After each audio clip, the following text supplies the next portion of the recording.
So welcome, Edie Cay. We're here today to talk about your latest book, A Lady's Finder, from your When the Blood's Up series.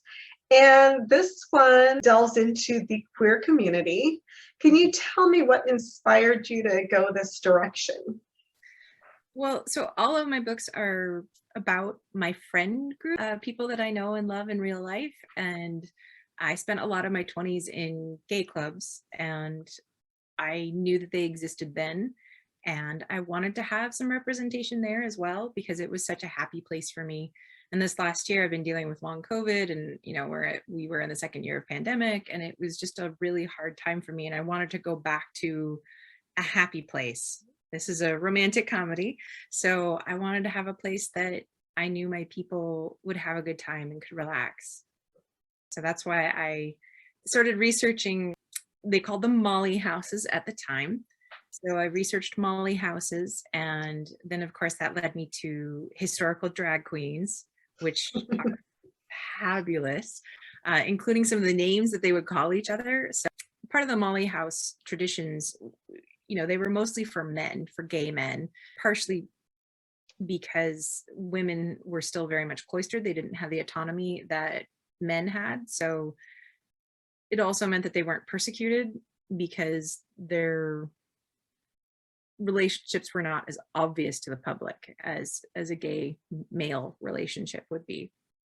So when men would enter into these Molly houses, they would be given a female name. And so some of these names that I came across were so amazing. And some of them were really contemporary sounding. So I couldn't use them because I knew that people would be like, it's the Tiffany problem. Tiffany is a very old name.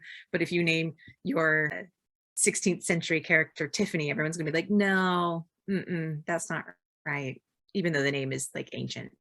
So it's the Tiffany problem. So I couldn't call anyone Miss Sweet Lips, even though that was a very name. Was not going to go over well. I like that one. Yeah, no one's ever called me that. No. I did use one, Lady Godiva. So Lady Godiva was in fact one of the names that was used in a gay club, and she is a nemesis to the drag queen Miss Persephone, who is in my book. So in the first chapter of your book, we just see Agnes's heart just ripped out, and it's just so devastating. So why did you feel like you had to start that way? Well, we saw Agnes fall in love with Miss Mary Franklin, at the end of the first book in The Lady's Revenge, when they go to the country house.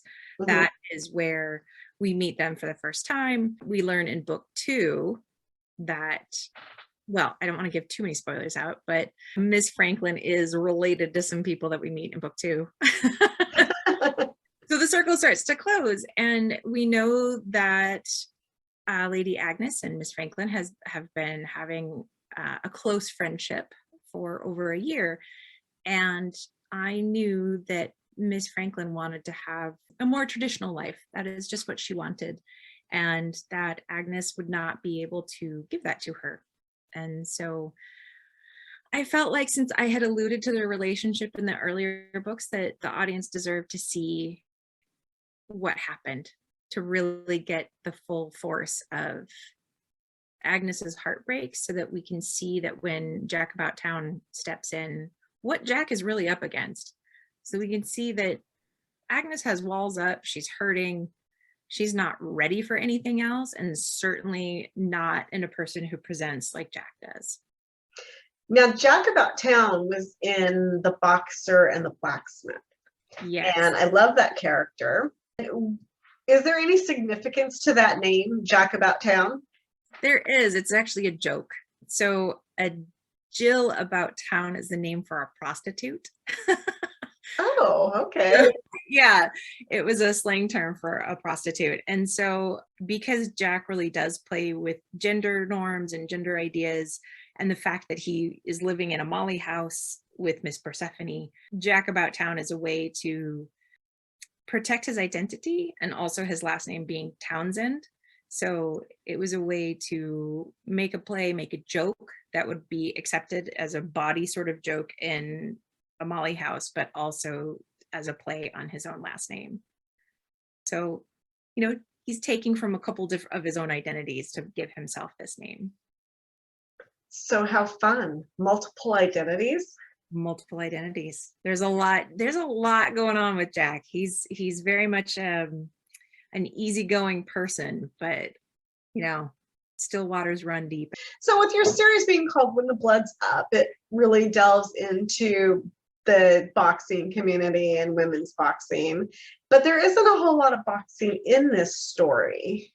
So why have we pulled back? So in this one, for Jack is what now we would call AFAB, assigned female at birth, but feels very much in the middle. And so you show, well, as anyone in boxing, you show a lot of skin. And so there's not a lot of places for Jack to hide, which is not something he is comfortable with.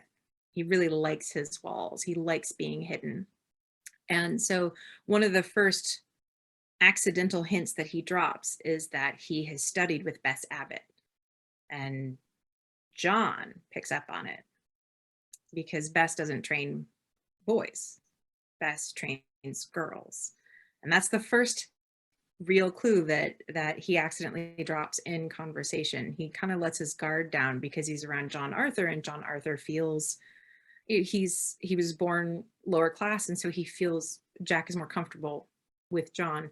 Unfortunately, he also drops this clue in front of Onderpont, James, Lydia's cousin, who is actually the villain in this book. He is the one who is really trying to prevent Jack and Agnes from being together, mostly not out of spite, but because James feels a need to protect Agnes, and he doesn't believe Jack's intentions are good. So we drop a hint there. Jack does visit Bess. We do get to have a little tiny scene where we get to see how Bess and Oz and Violet are doing. And then later on, when Jack needs basically a re-entry into the family after bad things have happened, Jack goes through Bess as his intermediary, just so he can speak to them again. And there is a scene sort of at the, I guess, third act of the book where the men at a dinner party decide to go spar in the gym, and James, Lord Underpont, asks Jack to peel, and Jack, of course, will not be taking off his shirt. And there is an altercation that occurs there. Mostly in this book, you see Jack getting out of boxing. There are several times where he's confronted with it, and he has to find a way to get out of it. And he just kind of shows his way of using his words, his charm. He's always trying to skip underneath and diffuse a situation. Whereas Agnes, she's very upfront about it, that she tried to participate with her sister, with Bess, and just could not bring herself to do it. Even when Bess was like, hit me, let's go. She was just like, no, I can't. Yeah, that's wrong. It's not for everybody. It's not for everybody.